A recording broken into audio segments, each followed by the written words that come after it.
Hello বন্ধুরা, আসসালামু আলাইকুম। কেমন আছেন আপনারা সবাই? আশা করি আল্লাহর অশেষ রহমতে আপনারা সবাই ভালো আছেন। আপনাদের দোয়ায় আমিও অনেক ভালো আছি।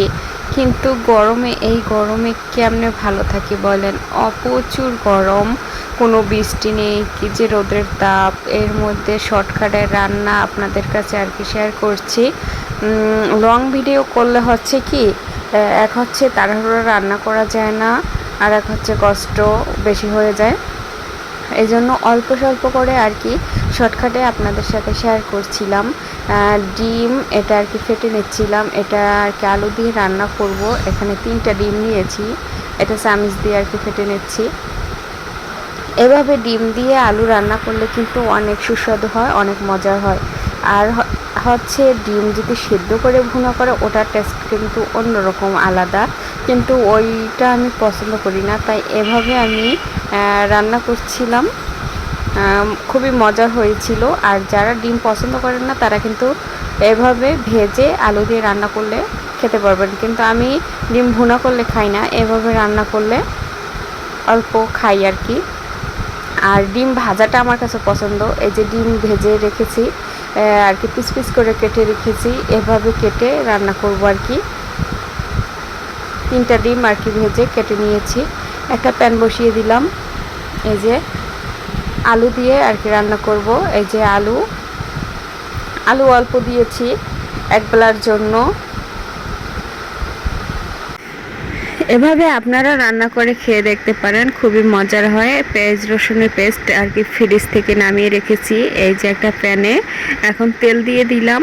যেহেতু ডিম ভেজে নিয়েছি, ওটার ভিতরেও কিন্তু অনেক তেল আছে, এই জন্য আমি এতটুকু পরিমাণ তেল দিয়েছি। এখানে কিন্তু অনেক তেল, আর বেশি তরকারিতে তেল দিলে কিন্তু একদম আবার মুখ মিঠে যায়, কিন্তু খাওয়া যায় না। এই জন্য আমি পরিমাণ মতন দিয়েছি। তারপরও আমি অনেক তেল খাই আর কি। মশলা তরকারিতে এত খাওয়াটা কিন্তু শরীরের জন্য খুবই ক্ষতিকর।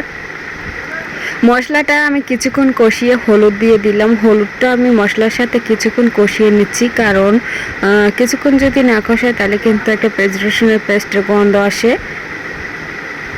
এই জন্য হলুদটা কিছুক্ষণ কষিয়ে আর কি মরিচ দেব পরে।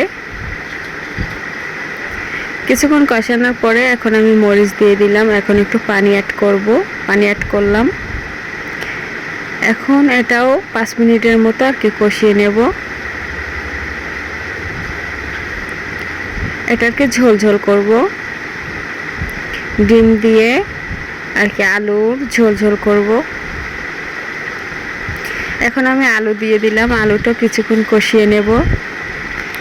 আলু কিছুক্ষণ কষিয়ে তারপর আমি পরিমাণ মতন পানি দেব বন্ধুরা। এটাও 5 মিনিটের আর কি বেশি কষাতে হবে। এভাবে রান্না করলে খুবই কিন্তু মজার হয়, আপনারা খেয়ে দেখবেন একবার। অনেকে আছে যে আপু এটা কেমন রান্না বা কী রকম লাগে বা কিছু, অনেকে এইটা বলে, কিন্তু আপনাদের বলছি এভাবে রান্না করে খেয়ে দেখতে পারেন, খুবই মজার হয়। পরিমাণ মতন পানি দিয়ে ডিমগুলো দিয়ে দিলাম ওপরে। এখন আমি ঢাকনা দিয়ে ঢেকে দেব কিছুক্ষণের জন্য, পরে আবার আসবো। দেখতে খুবই অনেক সুন্দর লাগতেছে। এই যে কিছুক্ষণ পরে চলে আসলাম, দেখেন মাখা মাখা হয়ে গেছে, অনেক কিন্তু সুন্দর হয়েছে। তো আমার চ্যানেলটা যদি ভিডিও ভালো লেগে থাকে অবশ্যই আমার চ্যানেলটা ফলো করে থাকবেন পাশে, আর ইনশাল্লাহ আপনাদের পাশে আমি থাকবো।